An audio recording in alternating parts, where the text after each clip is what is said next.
At Gaugamela, Alexander the Great won an empire by making his enemies' greatest strength into their fatal weakness. October 1st, 331 BC. The plains of northern Mesopotamia stretched endlessly under an autumn sky, and upon them gathered the largest army the ancient world had ever assembled. Darius III of Persia commanded over 250,000 men, immortals, scythed chariots, war elephants, and contingents from across his vast empire. Facing this overwhelming force stood Alexander of Macedon, with barely 47,000 troops, his seasoned Macedonian phalanx flanked by elite companion cavalry. Darius had chosen this battlefield deliberately. The flat terrain favored his numerical advantage and gave room for his scythed chariots to charge. He positioned his forces in a traditional front line nearly 2 miles wide, with himself commanding from the center behind his Greek mercenaries and Persian immortals. The king's strategy was simple: use overwhelming numbers to envelop and crush the smaller Macedonian force. But Alexander had studied this moment for years.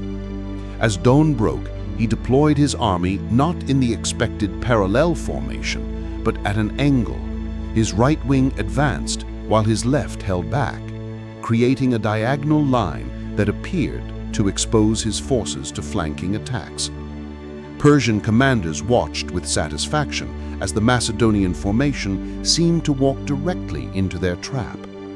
But Alexander's angled advance served a deeper purpose.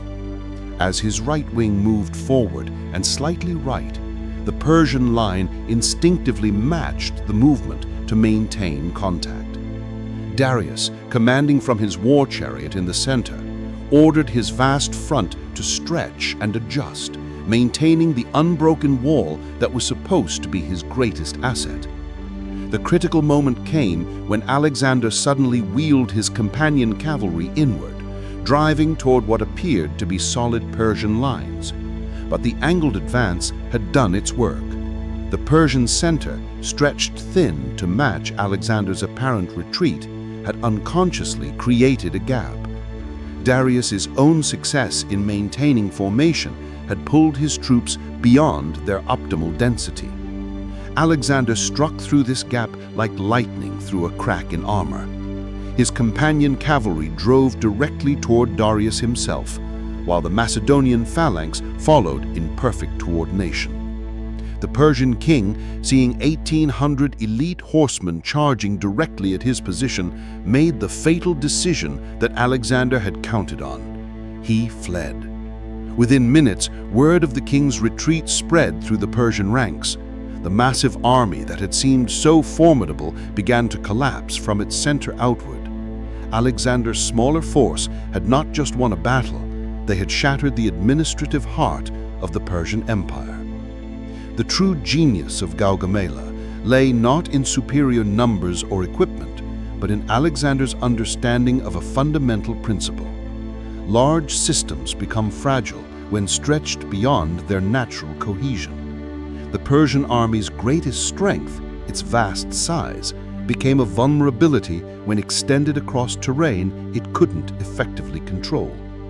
This battle reminds us that in any complex system, whether ancient empire or modern organization, the appearance of overwhelming strength often masks critical points of failure.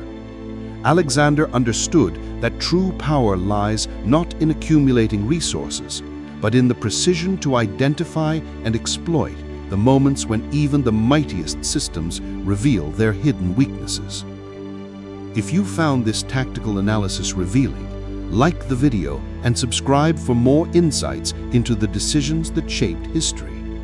Hit the bell icon to never miss how single moments changed the course of empires.